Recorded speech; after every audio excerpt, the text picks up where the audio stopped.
నాయకులు ఇక నినాదాలు చేస్తూ ఉన్నారు. ఇక నరేంద్ర మోడీ గారి కుట్రే అంటూ కూడా వాళ్ళు నినాదాలు చేస్తూ కొంత కవిత గారి నివాసం ముందు వాళ్ళ యొక్క నినాదాలు అయితే వినిపిస్తూ ఉన్నాయి. ఇక నివాసం లోపలి విషయాలు మనం ఒకసారి ఈడీకి సంబంధించినటువంటి విచారణ విషయాలు మాట్లాడినట్టయితే కూడా ఎస్ ఎస్ విచారణకు సంబంధించినటువంటి విషయంలో ఒకసారి మనం చూసుకున్నట్టయితే కూడా ఇప్పటికే కవిత గారికి సంబంధించినటువంటి నోటిఫికేషన్ ఏదైతే అరెస్ట్కి సంబంధించినటువంటి నోటీస్ జారీ చేయడం జరిగింది. సో దానికి సంబంధించినటువంటి ఎస్ మేడం చెప్పండి, ఏం జరుగుతుంది లోపల? కవిత అరెస్ట్ అనేటువంటి ఊహాగానాలు మనకు వినిపిస్తున్నాయి. నోటీసులు జారీ చేశారంటున్నారు. సో ఎట్లా చూడొచ్చు? ఖచ్చితంగా అరెస్ట్ చెయ్యరు, అదొక భయము. ఎందుకంటే అరెస్ట్ చేస్తామని అంటున్నారు కదా, అది కల్లా అరెస్ట్ కాదు. తెలంగాణ మొత్తం యావత్ తెలంగాణ మహిళా లోకము ఉక్కిరికిపోతుంది.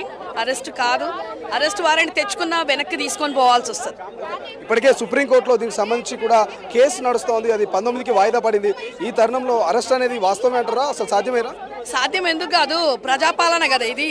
ప్రజాపాలనలో మహిళలకు దిక్కు లేదు. ఈరోజు రేవంత్ రెడ్డి గారు మళ్ళంటే మోదీ గారు ఇద్దరు కలుసుకొని ఈ పనులు చేస్తున్నారు.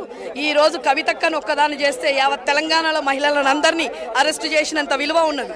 ఈరోజు తెలంగాణ బిడ్డను తెలంగాణ ఉద్యమ బిడ్డ గడ్డల మీద మా కవితక్కను చేస్తే ఈరోజు ప్రతి ఒక్క మహిళను చేసినట్టే, మహిళను అణిచివేసినట్టే. ఈరోజు మోదీ గారు రేవంత్ రెడ్డి గారు ఇద్దరు కలిసి ఈరోజు మా కవితక్కను అరెస్ట్ చేస్తే మాత్రం ఊరుకునేది లేదు.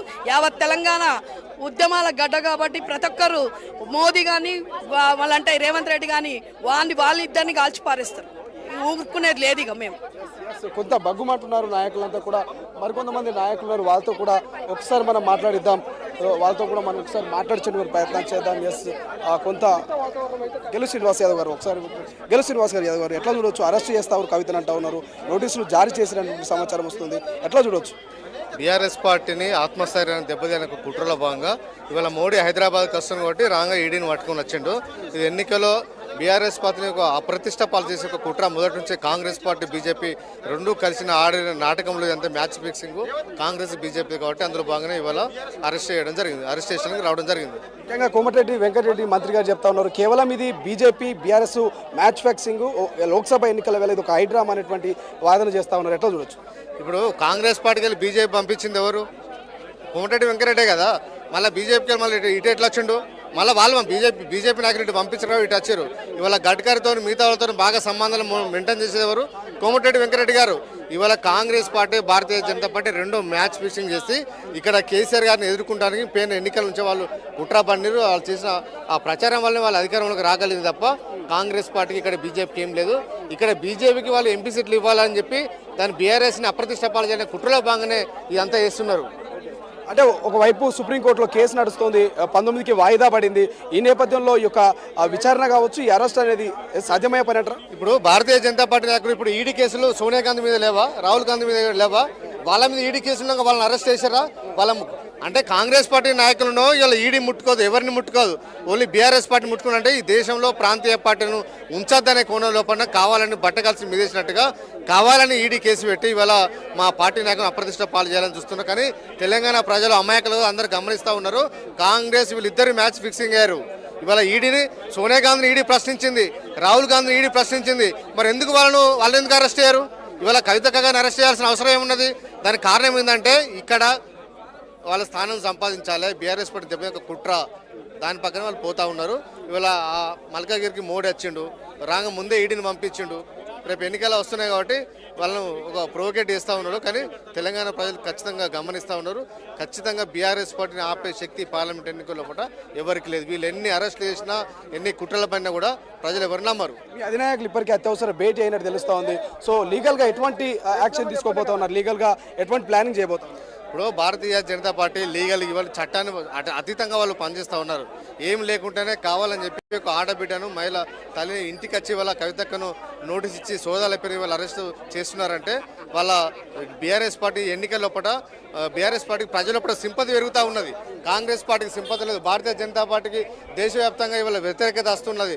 కాబట్టి బీఆర్ఎస్ పార్టీ ఇక్కడ అడ్డుకోవాలనే కుట్రలో భాగంగానే ఇవాళ ఇదంతా నాటకం ఆడుతూ ఉన్నారు వాళ్ళంతా. గతంలో ఎమ్మెల్సీ కవిత గారు వర్చువల్గా నేను అటెండ్ అవుతాను, కానీ విచారణకు లైవ్లో అటెండ్ కానని చెప్పినప్పటికీ కూడా నోటీసులు జారీ చేయడము, విచారణకు ఇక్కడి వరకు రావడం ఎట్లా చూడొచ్చు? నేనేమంటే వాళ్ళు ఒక హంగామా క్రియేట్ చేయడానికి ఇక్కడికి వచ్చాడు తప్ప ఆ కేసులో పసలేదు. వర్చువల్లో తీసుకోవచ్చు కదా. వర్చువల్ వాళ్ళు ఏదైనా వర్చువల్గా తీసుకున్నట్టే వాళ్ళకి రికార్డు ఉంటుంది. ఏది అబద్ధం అవడానికి వీలుండదు. ఏది మాట్లాడినా కూడా రికార్డు ఉంటుంది కాబట్టి వాళ్ళకు రికార్డు ఉండడం వాళ్ళకి ఇష్టం లేదు, ఉండదు కాబట్టి వాళ్ళు డైరెక్ట్ వచ్చారు ఇట్లా. బీఆర్ఎస్ నాయకుల కార్యాచరణ ఏంటి, భవిష్యత్ కార్యాచరణ గెలిచి ఈ కేసులతోని వీటితోని మా బీఆర్ఎస్ పార్టీ నాయకుల కార్యకర్తల ఆత్మస్థైర్యాన్ని దెబ్బతీయలేరు. ఒకసారి కాంగ్రెస్ పార్టీ నాయకులు గుర్తుంచుకోవాలి. గతంలో నరేంద్ర మోడీ గారు ఎన్నోసార్లు చెప్పారు, ఆయన ముఖ్యమంత్రిగా ఉన్నప్పుడే కాంగ్రెస్ పార్టీ యూపీఏ ప్రభుత్వం ఈడీని ముందు పంపి తర్వాత కాంగ్రెస్ పార్టీ వస్తుందని చెప్పి ఎన్నోసార్లు మాట్లాడిన నరేంద్ర మోడీ గారు ఇవాళ వారు ప్రధానమంత్రి అయిన తర్వాత అదే ఈడీని ముంగడ పెట్టుకొని ఇవాళ రాజకీయం చేస్తుండు.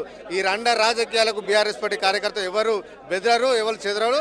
అరెస్ట్ చేసినంత మాత్రాన ఏం చేసినా కూడా బీఆర్ఎస్ పార్టీ కార్యకర్త ఆత్మస్థైర్యం దెబ్బతినదు. ఖచ్చితంగా మా పోరాటం ఆగదు. ఖచ్చితంగా మేమేదో మా కవితక్క ఖచ్చితంగా నిరూపించుకుని న్యాయస్థానంలో మేము తెలుసుకోబోతాం. Thank you so much. ఇంకో నాయకుడితో కూడా మాట్లాడేటువంటి ప్రయత్నం చేద్దాం ఒకసారి. సో చాలా మంది ఇక మహిళా నాయకులు కూడా ఉన్నటువంటి సిచ్యువేషన్ మనం చూస్తూ ఉన్నాం, వాళ్ళతో కూడా మనం మాట్లాడిద్దాం. సో మేడం, ప్రధానంగా ఏమనిపిస్తుంది, ఒక మహిళగా మీరు కవితను అరెస్ట్ చేయడానికి ఇటు నోటీసు కూడా ఇచ్చినట్టు తెలుస్తోంది, ఏమనిపిస్తుంది చూస్తాం? ఇప్పుడు ఎప్పటి నుంచో మీరు ఎలిగేషన్స్ మోపుతున్నారు కదా తన మీద ఎప్పటి నుంచో ఎలిగేషన్ మోపుతున్నారు కదా, మరి ఎందుకు అప్పుడే అరెస్ట్ చేయలేరు? ఇప్పుడు ఎలక్షన్ ముందు ఎందుకు ఈ నాటకం చేస్తున్నారు? ఎందుకంటే కావాలని వాంటెడ్లీ చేస్తారు. మీకు తెలుసు ఏ ప్రూఫ్ మీ దగ్గర లేదు. ఇప్పుడు 5 సంవత్సరాల నుంచి ప్రూఫ్ ఉందని చూపిస్తారు. ఎక్కడుంది ప్రూఫ్ ఉంటే మరి ఇన్ని రోజులు ఎందుకు ఒప్పుకున్నారు? ఒక నిమిషము. ఇక ఎమ్మెల్సీ కవిత గారికి సంబంధించినటువంటి లీగల్ టీం భరత్ గారు ఒకసారి మీడియాతో మాట్లాడుతున్నారు. ఒకసారి మనం లైవ్ లో ఎక్స్క్లూజివ్ గా చూస్తున్నాము. ఒకసారి భరత్ తో మాట్లాడే ప్రయత్నం చేద్దాం. చేస్తూ ఉన్నారు. ఈ అరెస్ట్ ఒకవేళ చేస్తే సుప్రీంకోర్టుకి ఈడీ ఇచ్చిన ఏదైతే అండర్టేకింగ్ ఉందో ఆ అండర్టేకింగ్కి ఇది వ్యతిరేకము. రెండోది, ఒక మహిళని ఈ సమయంలో అరెస్ట్ చేసేసేసి మ్యాజిస్ట్రేట్ వారెంట్ కనుక తీసుకోకుండా, కాంపిటెంట్ అథారిటీ దగ్గర నుంచి వారెంట్ తీసుకోకుండా అరెస్ట్ చేయడం కూడా ఇల్లీగల్ అవుతుంది. తర్వాత వాళ్ళు గ్రౌండ్స్ ఆఫ్ అరెస్ట్ ఇంత మటుకు నాకు మేము రిక్వెస్ట్ చేసినా కానీ గ్రౌండ్స్ ఆఫ్ అరెస్ట్ ఇవ్వలేదు. బ్రేజన్గా సుప్రీంకోర్టు ముందు ఇచ్చిన అండర్టేకింగ్ని కూడా వైలేట్ చేసి ఇవాళ ఎన్ఫోర్స్మెంట్ డైరెక్టరేట్ ఈ మాదిరిగా అరెస్ట్కి పాల్పడడం, కవిత గారిని అరెస్ట్కి పాల్పడడం పూర్తిగా అన్యాయము. తర్వాత చట్టవిరుద్ధము.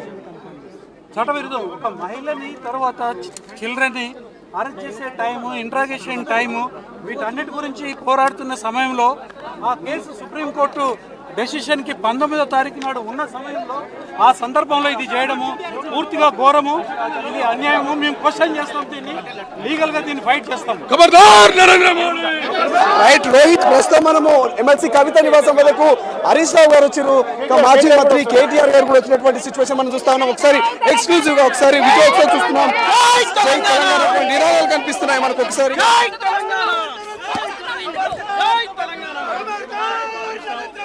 ప్రస్తుతం హరీష్ రావు గారు, మాజీ మంత్రి హరీష్ రావు గారు ఎమ్మెల్సీ కవిత యొక్క నివాసానికి చేరుకున్నారు. భారీ స్థాయిలో ఇప్పటికే బీఆర్ఎస్ నాయకులు, అదేవిధంగా బీఆర్ఎస్ అభిమానులు పెద్ద ఎత్తున చేరుకున్నారు. ఇదేం రాజ్యం అంటూ నినాదాలు చేస్తూ కూడా కొంత ఉధృత పరిస్థితి ఏర్పడింది. కొంత తోపులాట కూడా జరుగుతున్నటువంటి సిచ్యువేషన్ మనం చూస్తా ఉన్నాం.